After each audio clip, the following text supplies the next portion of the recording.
स्वागत है आपका यस न्यूज़ कर्नाटक एक्सप्रेस में। मैं आपके साथ सुफियान। आइए आज की खबर पर नजर डालते हैं। ಈಗಾಗಲೇ ಹೋರಾಟ ಬಿಜಾಪುರದಿಂದ ಪ್ರಾರಂಭವಾಗಿದ್ದು ಬಹಳಷ್ಟು ಇಡೀ ದೇಶದಲ್ಲೇ ಈ ಒಂದು ಸದ್ದು ಎಲ್ಲ ಕಡೆ ಹೋಗಿ ಎಲ್ಲ ಕೂಡ ಜಾಗೃತರಾಗಿದ್ದಾರೆ ಅನ್ನುವಂಥದ್ದು ಕೂಡ ಈ ಸಂದರ್ಭದಲ್ಲಿ ಹೇಳಿ ಹೆಚ್ಚಿನ ಮಾತನಾಡಕ್ಕೆ ಹೋಗಲ್ಲ. ಯಾಕಂದರೆ ಸಂಜೆ 5 ಗಂಟೆವರೆಗೆ ನೀವೆಲ್ಲ ಇದು ಧರಣಿಯನ್ನು ಮುಂದುವರಿಸಬೇಕಾಗಿದೆ. ನಾವೆಲ್ಲ ಸೇರಿ ಇವತ್ತು ಭಾರತೀಯ ಜನತಾ ಪಕ್ಷ ಇಡೀ ರಾಜ್ಯದಲ್ಲಿ ಹೋರಾಟವನ್ನು ಕೈಗೆತ್ತಿಕೊಂಡಿದೆ. ಜಾಯಿಂಟ್ ಪಾರ್ಲಿಮೆಂಟ್ ಕಮಿಟಿ ಅಧ್ಯಕ್ಷರು ಬಿಜಾಪುರ ಬಂದು ಮನವಿಯನ್ನು ತೆಗೆದುಕೊಂಡು ಹೋಗ್ಯಾರ. ಈಗಾಗಲೇ ಇವತ್ತಿನ ವರದಿ ಪ್ರಕಾರ ಕರಡು ಪ್ರತಿಯನ್ನು ಇವತ್ತು ರೆಡಿ ಆಗ್ಯದ. ನಾಳೆ ಸದನದಲ್ಲಿ ಮಂಡಿಸೋರದ ಜಗಜೀನ್ ಸಾಹೇಬ್ರಲ್ಲಿ ಹೋಗಿ ಅದ್ರ ಪರವಾಗಿ ಧ್ವನಿ ಎತ್ತವರದಾರ. ಇವತ್ತು ಏನೋ ಹೇಳ್ತಾರೆ, ದಂಡ್ಯಾಗ ಬಂದಾಗ ಸ್ವಲ್ಪ ಏನೋ ಜೋರು ಹಚ್ಬೇಕಾದ ದಂಡಿ ಬಂದು ಎತ್ತದ, ಇದು ಪೂರಾ ದಂಡಿ ಬಂದು ಎತ್ತದ. ಈಗ ಸ್ವಲ್ಪ ಜೋರಾಗಿ ಹಚ್ಚಿದ್ರೇ ಅದು ಬೀಳ್ತದೆ ಕೆಳಗೆ. ಅದು ದಂಡ್ಯಾಗ ಬಂದಕ್ರಿ ಏನು ಹೆಂಗೂ ಬಂದಾರ, ವರದಿ ತೊಗೊಂಡು ಹೋಗ್ಯಾರ, ಎಲ್ಲ ಆಗ್ಯದ. ಯಾಕೆ ಮಾಡ್ಬೇಕಂತ ಯಾರು ಸಡ್ಲು ಬಿಡಬಾರ್ದು, ಇದು ಸಡ್ಲು ಬಿಡಬಾರ್ದು. ಯಾಕಂದ್ರೆ ಪಾರ್ಲಿಮೆಂಟ್ ಬೋರ್ಡ್ನಾಗ ಇವತ್ತು ಜನರ ಆಕ್ರೋಶ ಐತಂದ್ರೆ ಅದಕ್ಕೊಂದು ಮಹತ್ವ ಸಿಗ್ತದೆ. ಇದು ಗೊತ್ತಾಗಬೇಕು. ಜನರು, ರೈತರು ಇದಕ್ಕೆ ವಿರೋಧ ಅದರ, ಇದಕ್ಕೆ ಆಕ್ರೋಶ ಅಂದ್ರೆ ಅದಕ್ಕೆ ರಾಜಕಾರಣಿಗಳು ಮಣಿತಾರೆ. ರಾಜಕಾರಣಿಗಳು ಯಾವಾಗ ಮಣಿತಾರಪ್ಪ ಅಂದ್ರೆ ಕಾಂಗ್ರೆಸ್ ಇರಲಿ ಯಾವುದೇ ಪಕ್ಷ ಇರಲಿವ, ಈ ಜನರು ಇದಕ್ಕೆ ನಮ್ಗೆ ಇದನ್ನೇನಾದರೂ ನಾವು ಇದ್ರ ಬಗ್ಗೆ ಬಗ್ಗೆ ಬೆಂಬಲವಾಗಿ ನಿತ್ಯ ಅಂದ್ರೆ ನಮ್ಗೆ ಕೆಡವು ಥರದ್ದು ಗೊತ್ತಾದ್ರೆ ಕಾಂಗ್ರೆಸ್ದವರು ಸುಮ್ ಕೊಡ್ತಾರೆ. ಅದು ಆಗ್ಬೇಕಂದ್ರೆ ಜನರು ಜಾಗೃತ ಆಗಬೇಕು. ರೈತರು ರಸ್ತೆ ಎದ್ದು ಹೋರಾಟ ಆಗಬೇಕು. ಎಲ್ಲ ಪಕ್ಷದವರು ಇವತ್ತು ಧ್ವನಿಯನ್ನು ಎತ್ತಬೇಕು. ಅದು ಇವತ್ತು ರಾಜ್ಯದಲ್ಲಿ ಯಾರಾದರೂ ಮಾಡ್ತಿದ್ರೆ ಅದು ಭಾರತೀಯ ಜನತಾ ಪಕ್ಷ ಅನ್ನುವಂಥದ್ದು ಕೂಡ ಈ ಸಂದರ್ಭದಲ್ಲಿ ಬಹಳಷ್ಟು ಹೆಮ್ಮೆಯಿಂದ ಹೇಳಕ್ಕೆ ಬಯಸ್ತಾರೆ. ಯಾಕಂದ್ರೆ ಅವ್ರಿಗೆ ಧ್ವನಿ ಇಲ್ಲ, ಕಾಂಗ್ರೆಸ್ನವರಿಗೆ. ಬಹಳಷ್ಟು ಪತ್ರಿಕೆ ನೋಡಿದ್ದೀನಿ, 20 ಶಾಸಕರು ಹೋಗಿ ಮುಖ್ಯಮಂತ್ರಿಗೆ ಆ ಜಮೀರ್ ಖಾನ್ ಬಗ್ಗೆ ವಿರೋಧ ವ್ಯಕ್ತಪಡಿಸ್ತಾ ಇದಾರೆ. ಅವ್ರನ್ನ ಖಾತೆಯನ್ನು ತೆಗೆದು ಹಾಕ್ರಿ, ಇಲ್ಲ ನಮ್ಮ ಪಕ್ಷಕ್ಕೆ ಬಹಳಷ್ಟು ಡ್ಯಾಮೇಜ್ ಆಗ್ತದೆ ಅಂತ ಹೇಳ್ತಿದಾರೆ. ಆದ್ರೆ ಬಹಿರಂಗವಾಗಿ ಮಾತಾಡಕ್ಕೆ ಅವ್ರಿಗೆ ಶಕ್ತಿ ಇಲ್ಲ. ಇವತ್ತು ನಮ್ಮ ಜಿಲ್ಲಾ ಉಸ್ತುವಾರಿ ಸಚಿವರು ಹಿಡ್ಕೊಂಡೆ, ಇವತ್ತು ಎಂ ಬಿ ಪಾಲ್ ಹಿಡ್ಕೊಂಡೆ ಬಹಿರಂಗವಾಗಿ ಮಾಡುವಂಥ ಶಕ್ತಿ ಅವರ ಪಕ್ಷದಲ್ಲಿ ಅದೇನು ಈ ತುಷ್ಟೀಕರಣ ಅಂದ್ರೆ ಈ ಮುಸ್ಲಿಮರ ಮತ ಬ್ಯಾಂಕಿಗೆ ಅವರೇನು ಕಾಳಜಿ ಮಾಡ್ಕೊಂಡು ಇದನ್ನು ಭೇದ ಪಡಿಸ್ತಾ ಇದಾರೆ, ಅದಕ್ಕೆ ಅವ್ರು ಹೆದರ್ಕೊಂಡು ಪಕ್ಷದವ್ರು ಇದಾರೆ. ಅದಕ್ಕೆ ಇವ್ರು ಎಂ ಬಿ ಪಾಲ್ರು ಸುಮ್ಕೊಂಡಿರ್ಬೇಕಾಗ್ಯದ, ಎಲ್ಲರೂ ಸುಮ್ಕೊಂಡಿರ್ಬೇಕಾಗಿದೆ. ಇವತ್ತು ಜಮೀರ್ ಖಾನ್ ತಪ್ಪು ಮಾಡಿರುತ್ತೆ ಎಲ್ಲ ಶಾಸಕರಿಗೆ ಗೊತ್ತದ, ಆದ್ರೆ ಕಂಪ್ಲೇಂಟ್ ಮಾಡ್ತಾರೆ ಹೋಗಿ ಪಾರ್ಟಿ ಒಳಗೆ. ಬಹಿರಂಗವಾಗಿ ಮಾಡುವಂಥ ಶಕ್ತಿ ಇಲ್ಲ. ಅಕಸ್ಮಾತ್ ಇಡೀ ರಾಜ್ಯ, ಇಡೀ ದೇಶ ಈ ರೈತರು ಎದ್ದು ನಿಂತರ ಇವತ್ತು ಅವರು ಕೂಡ ರಸ್ತೆಗೆ ಬರ್ತಾರೆ ಅನ್ನುವಂಥದ್ದು ಕೂಡ ಈ ಸಂದರ್ಭ ಹೇಳಿಕೆ ಬಯಸ್ತದಾನೆ. ಇವತ್ತು ಮೊನ್ನೆ ಇಲ್ಲಿ ನಡೆದಂಥ ಹೋರಾಟದಲ್ಲಿ ಕನೇರಿಯ ಪರಮ ಪೂಜ್ಯ ಸ್ವಾಮಿಗಳು ಹೇಳಿದ್ರು, ಅದರಲ್ಲಿ 40 ಕಾನೂನುಗಳು ಬದಲಾವಣೆ ಮಾಡಬೇಕಾಯ್ತು. 40 ಕಾನೂನು ಬದಲಾವಣೆ ಮಾಡುವ ಬದಲೇ ಅವರು ಕಾನೂನೇ ತೆಗೆದು ಹಾಕಿರಿ ಅಂತ ಅವ್ರು ಹೇಳಿದ್ರು. ಆ ಪ್ರಕಾರ ನಾವು ಕೂಡ ಆಗ್ರಹದ ಆ ಕಾನೂನನ್ನೇ ರದ್ದುಪಡಿಸಬೇಕು ಅನ್ನುವಂಥ ಆಗ್ರಹವನ್ನ ಈ ಸಂದರ್ಭದಲ್ಲಿ ಮಾಡಿ ಇವತ್ತೇನು ನಮ್ಮ ಸನ್ಮಾನ್ಯ ರಮೇಶ್ ಜಗಜೀನ್ ಸಾಹೇಬರು ಇವತ್ತು ನಮ್ಮ ಜಿಲ್ಲೆಯಿಂದ ನಮ್ಮದು ಒಂದು ಧ್ವನಿ ಪಾರ್ಲಿಮೆಂಟ್ನಲ್ಲಿ ಯುವಕ ವಿರುದ್ಧವಾಗಿ ಇರಲಿಕ್ಕೆ ನಮ್ಮದು ಕೂಡ ಒಂದು ಧ್ವನಿ ಐತಿ ಅನ್ನೋದು ಕೂಡ ಇದೊಂದು ಹೆಮ್ಮೆ ಸಂಗತಿ. ಅಕಸ್ಮಾತ್ ಇವ್ರದೇ ಇದ್ರ ನಮ್ಮ ಪಾರ್ಲಿಮೆಂಟ್ ಸದಸ್ಯರಲ್ಲೇ ಇದ್ರೆ ಅಲ್ಲಿ ವಿರೋಧ ವ್ಯಕ್ತ ಆಗ್ತಿತ್ತು. ಇದು ಅರ್ಥ ಮಾಡಬೇಕು. ಇದು ಭಾರತೀಯ ಜನತಾ ಪಕ್ಷ ಲೋಕಸಭಾ ಸದಸ್ಯರು ಇಲ್ಲಿ ಇರೋದ್ರಿಂದ ಎಷ್ಟು ಮಹತ್ವ ಇದೆ ಅನ್ನುವಂಥದ್ದು ಕೂಡ ನಾವು ಅರ್ಥ ಮಾಡ್ಕೋಬೇಕಾಗಿದೆ. ಇವತ್ತು ಅಲ್ಲಿ ನನಗೆ ಬಿಜಾಪುರದ ಸಾಧಾರಣ ಗೊತ್ತು ವಕ್ ಬಗ್ಗೆ ಹಿಂಗೆ ಈ ರೀತಿ ಇದು ಏನು ಗದ್ದಲ ಇಷ್ಟೆಲ್ಲ ವಿಜಯಗೌಡರು, ನಾನು ಇಲ್ಲೇ ಇದ್ದೀನಿ, ವಿಜಯಗೌಡರು ಇಲ್ಲೇ ಅವರದ್ರ ಎಲ್ಲರೂ ಇಲ್ಲೇ ಹಿಂಗೇನು 10 ವರ್ಷದಿಂದ ಏನೇನು ಗದ್ದ ಗೊತ್ತಿರಲಿಲ್ಲ. ಭಾಳ ಮಂದಿ ಬಸವನಗೌಡ ಎಮ್ ಎಲ್ ಇದ್ರು, ನಾನು ಎಮ್ ಎಲ್ ಇದ್ದೆ, ಮಂತ್ರಿ ಇದ್ದೆ, ವಿಜಯಗೌಡ ಇದೆ, ಇವರವರದ್ರ ಹಿಂಗೆಲ್ಲ ಇರಲಿಲ್ಲ. ಏನೋ ಅಲ್ಲೇ ಸ್ವಲ್ಪ ನಡೀತಿತ್ತು. ನಾನು ಹಿಂದೆ ಪ್ರಾಚೀನ ಸ್ಮಾರಕಗಳ ಹೋರಾಟ ಮಾಡಿದ್ದೇನೆ.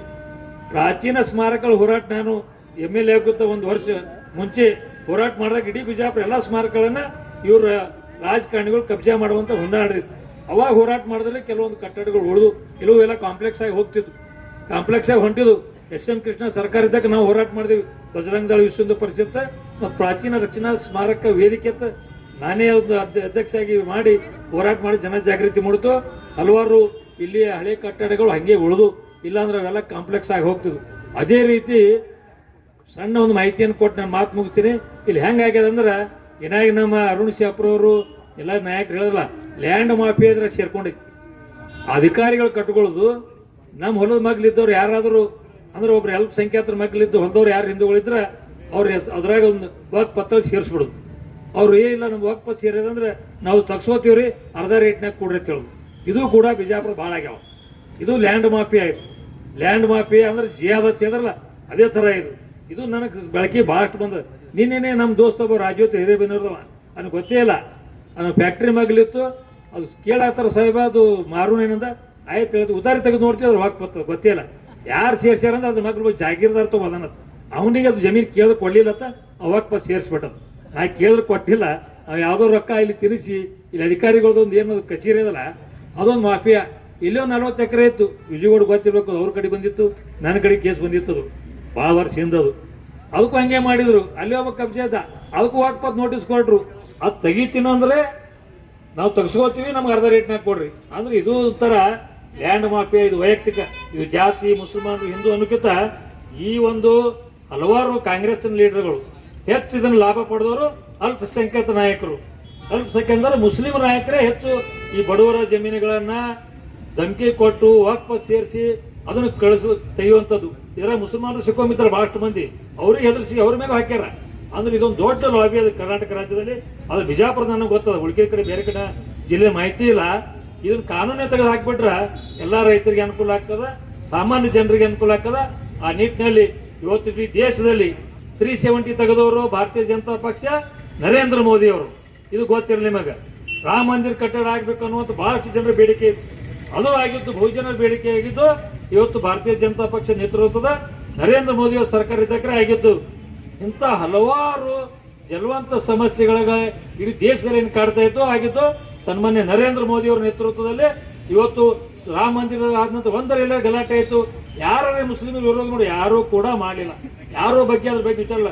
ಹಿಂದೂಗಳ ಆರಾಧ್ಯ ದೈವ ಅವ್ರ ಭಕ್ತಿ ಅದ, ಆದ್ರೆ ಆಗ್ಲಿ ಬಿಡ್ಲಿ ಅನ್ನುವಂಥದ್ದು ಜನಸಾಮಾನ್ಯ ಎಲ್ಲ ಜಾತಿ ಧರ್ಮದವರು ಎಲ್ಲ ಶಾಂತರಾಗಿದ್ರು. ಇವತ್ತು ಇದು ಏನಾದ್ರೂ ಆಗಬೇಕು, ವಕ್ಫ್ ಅನ್ನುವಂಥ ಒಂದು ಅನಿಷ್ಟವಾದಂಥ ಒಂದು ಕಾನೂನು ಏನ್ ರೈತರಿಗೆ ತೊಂದರೆ ಕೊಟ್ಟು ಮಠಮಾನ್ಯಗಳನ್ನು ಕೂಡ ವಕ್ಫ್ ನಲ್ಲಿ ಹೆಸರು ಸೇರಿಸುವಂತ ಒಂದು ಏನು ದುರುದ್ದೇಶ ಹುನ್ನಾರಿಟ್ಕೊಂಡು ಏನು ಪ್ರಯತ್ನ ಮಾಡಿದ್ರೆ ಇದು ತೆಗೆದುಹಾಕ್ಬೇಕಂದ್ರೆ ಇದು ಭಾರತೀಯ ಜನತಾ ಪಕ್ಷದ ನರೇಂದ್ರ ಮೋದಿ ಅವರ, ನಮ್ಮ ಸನ್ಮಾನ್ಯ ರಮೇಶ್ ಜಿಗಜಿಣಿ ಅವರ ಪಾರ್ಲಿಮೆಂಟ್ ಸದಸ್ಯತ್ವದಲ್ಲಿ ಆಗ್ತದೆ ಅನ್ನುವಂಥ ವಿಶ್ವಾಸವನ್ನು ಈ ಸಂದರ್ಭ ಹೇಳಿ, ಇದು ನಮ್ಮ ಭಾರತೀಯ ಜನತಾ ಪಕ್ಷ ದೇಶದಲ್ಲಿ ಅಧಿಕಾರಕ್ಕೆ ಬಂದ್ರೆ ಇಂಥ ಅನಿಷ್ಟ ಪದ್ಧತಿಗಳು ತೆಗೆದಾಗಿ. ಇವತ್ತು ನಾವು ಏನು ಕೇಳ್ತೀವಿ ಹೇಳಿ, ಕಾಶ್ಮೀರಕ್ಕೆ ನಾನು ಹೋಗಿ ಬಂದೀನಿ ಹೋರಾಟ ಮಾಡಕ್ಕೆ. 91 ನಾವು ಇಲ್ಲಿ ಸಾಕಷ್ಟು ಜನ ಹೋಗಿದ್ದೀವಿ. ಹೋದಾಗ ಅವಾಗ ಘೋಷಣೆ ಹಾಕ್ತಿದ್ದೇವೆ ನಾವು. ಘೋಷಣೆ ಹಾಕೋದಕ್ಕೆ ಯಾವಾಗ ಕಾಶ್ಮೀರ ಇದು ಖುಲ್ಲಾ ಕಲ್ಪ, ಯಾವಾಗ ಲಾಲ್ ಚೌಕ್ನಾಗ ಏನು ಸ್ವತಂತ್ರವಾಗಿ ಜೆಂಡಾ ಹಾರಿಸ್ತಾರ, ನಾವು ಇದೇನು ಕನಸದ ಮಾತಾಡ್ ನಾವು ಅವಾಗ ಏನು ನಮ್ಮ ಶ್ಯಾಮಾ ಪ್ರಸಾದ್ ಮುಖರ್ಜಿಯವರು ಅಲ್ಲಿ ಹೋಗಿ ಬಲಿದಾನ ಆಗಿದ್ರು ಇದನ್ನು ಹೋರಾಟ ಮಾಡಕ್ ಹೋಗಿ.